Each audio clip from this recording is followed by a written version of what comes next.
भगवान के सामने रोने से क्या होता है? आप भी कई बार अपने इष्ट देव के सामने जरूर रोए होंगे। जब आप दुखी होते हैं तो आप अपने घर के मंदिर में जाकर अपने इष्ट देव की मूर्ति या तस्वीर को निहारते हुए बहुत रोते हैं। आपकी आंखों से आंसू आता है, साथ ही आपका हृदय जो है वो बिलख जाता है और आप उस परेशानी को अपने इष्ट देव को सुनाना चाहते हैं। आप उनसे मदद मांगना चाहते हैं कि मैं जिस परेशानी में फंसा हुआ हूं, इस परेशानी से मुझे बाहर निकालिए। तो उस समय आंखों में आंसू क्यों आते हैं? आपने देखा होगा बहुत सारे ऐसे लोग होते हैं जो किसी के सामने नहीं रोते, अपने माता पिता के सामने भी नहीं रोते जब उन्हें परेशानी आती है।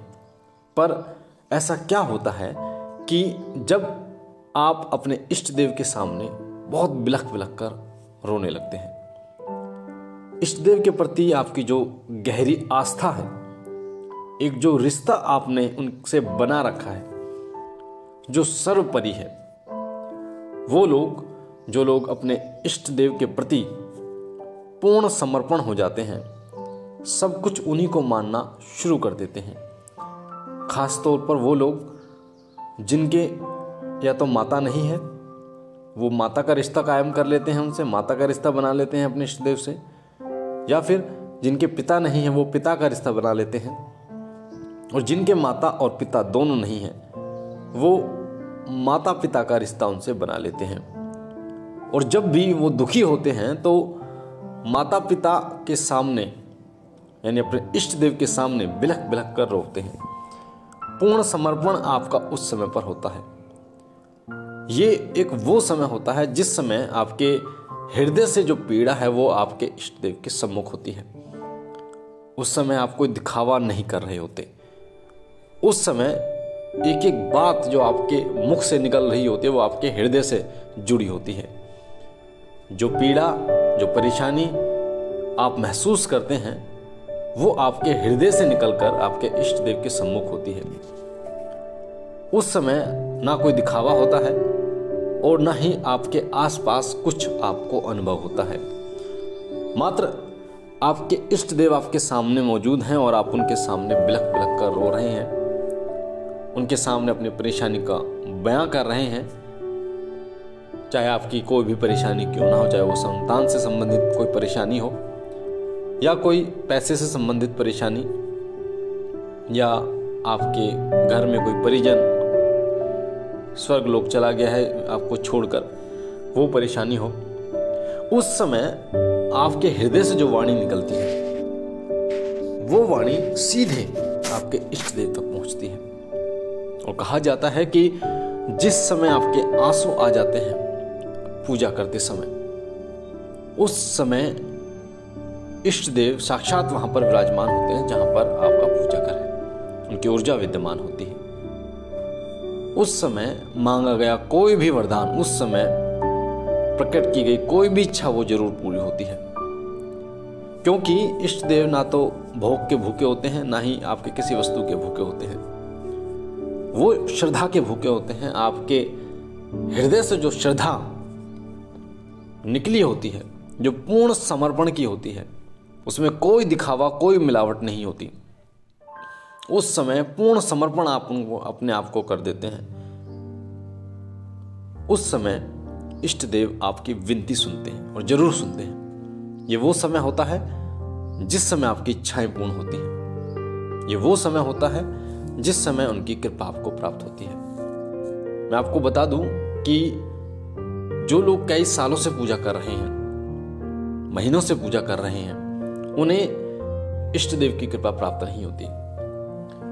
क्योंकि एक वो क्षण होता है जिस क्षण में पूर्ण शक्ति, पूर्ण समर्पण, पूर्ण श्रद्धा के साथ आप अपने इष्ट देव के प्रति पूरा भाव उत्पन्न करते हैं और बैठते हैं, पूजा करते हैं, विनती करते हैं, प्रार्थना करते हैं। वो जो क्षण होता है जिसकी आपके इष्ट देव को प्रतीक्षा होती है, वो क्षण वो यही होता है जब आपकी आंखों से आंसू आते हैं, जब आप पूर्ण समर्पण अपने इष्ट देव को कर देते हैं, जब आपको अपने आसपास कोई दिखाई नहीं देता, जब आपको ऐसा लगता है कि ये सब संसार मोह माया है और आप ही सत्य हैं, उस समय, जिस समय आपको कोई भी अपना नहीं लगता, उस समय आपको आपके इष्ट देव अपने लगते हैं। चाहे वो भगवान शिव हो, भगवान विष्णु हो, भगवान कृष्ण हो, हनुमान जी महाराज हो, कोई भी देवी देवता अन्य क्यों ना हो, उस समय सबसे ज्यादा कृपा उनकी उस समय बरसती है। इसलिए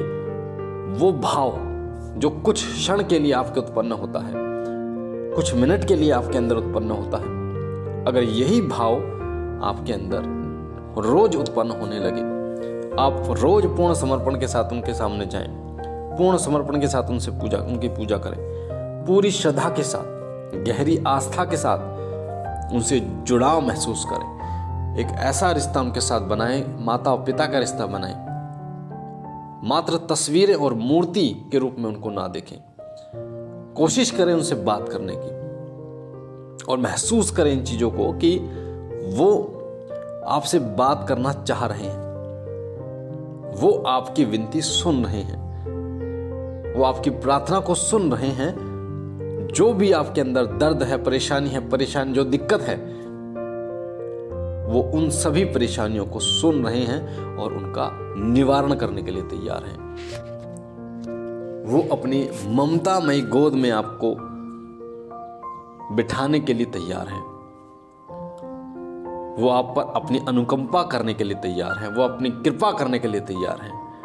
वो आपसे कह रहे हैं कि बच्चा परेशान मत हो, मैं हूं, परेशान मत हो, मैं हूं, मैं तेरा हूं, मैं तेरे साथ हूं, हर पल मैं तेरे साथ हूं, तेरी कोई भी परेशानियां, उन सभी परेशानियों का हल हूं मैं। तू ना रो, तू जुड़ जा मुझसे, तू मुझे याद कर और मैं तेरे साथ हूं।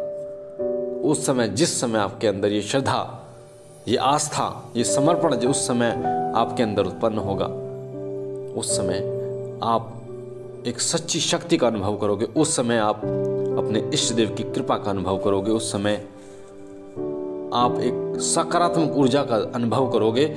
आपके हृदय के अंदर से, मन के अंदर से निराशा नामक जो शब्द है वो बिल्कुल हट जाएगा और एक आशा की एक नई उमंग, एक नई किरण जन्म लेगी जो आपको उत्साहित करेगी आगे बढ़ने के लिए, जो आपको एक अच्छा जीवन जीने के लिए उत्साहित करेगी। और फिर आप अपने इष्ट देव को कभी नहीं छोड़ोगे और उनके सामने जब भी आप पूजा करने के लिए जाओगे तो वही श्रद्धा, वही समर्पण आपके अंदर होगा और उस समय आपकी तमाम इच्छाएं पूरी होगी। उस समय आपको आध्यात्मिक जो अनुभव हैं वो महसूस होंगे। उस समय आपकी कुंडलिनी शक्ति जागृत होती है। उस समय वो ऊर्जा आपके शरीर में एक नई ऊर्जा का संचार करती है और आपको इस लायक, इस योग्य बनाती है कि आप ईश्वरीय तत्व को हासिल कर पाओ और साथ ही संसार में अपना नाम कर पाओ, अपने माता पिता का नाम कर पाओ। इसलिए कभी भी आप पूजा पाठ करें तो पूर्ण श्रद्धा समर्पण के साथ, गहरी आस्था के साथ आप पूजा पाठ करें और खो जाएं। समय ना देखें कि कितना समय आपने दिया। जब आपको तृप्ति हो, जब आपको संतुष्टि हो कि हाँ, जिस प्रकार से आप अपने पिता से बात कर रहे हैं, जिस प्रकार से आप अपनी माता से बात कर रहे हैं, उसी प्रकार से आप उनके सामने बैठे हुए हैं, उनसे बात कर रहे हैं, तो आप देखेंगे कि वो सजीव हो चुके हैं और वो आपकी विनती सुन रहे हैं। इसलिए पूर्ण श्रद्धा के साथ उन्हें याद कीजिए, वो आपकी मदद जरूर करेंगे। मुझे आशा है ये जानकारी आपको पसंद आई होगी। अगर आप पहली बार हमारे चैनल शिव कृपा पे हैं तो शिव कृपा परिवार से जुड़ने के लिए वीडियो के नीचे जो लाल कलर का बटन है सब्सक्राइब का, उसे दबा के चैनल को सब्सक्राइब कीजिए। बेल आइकन को दबाइए, घंटी के निशान को, ताकि जो जानकारी हम डालें पूजा पाठ से संबंधित, साधना मंत्र से संबंधित, वो आपको सबसे पहले मिले। साथ ही लाइक और शेयर इस वीडियो को जरूर करना ताकि महत्वपूर्ण जानकारी और लोगों तक पहुंचे और लोग भी इस जानकारी का लाभ उठा पाए।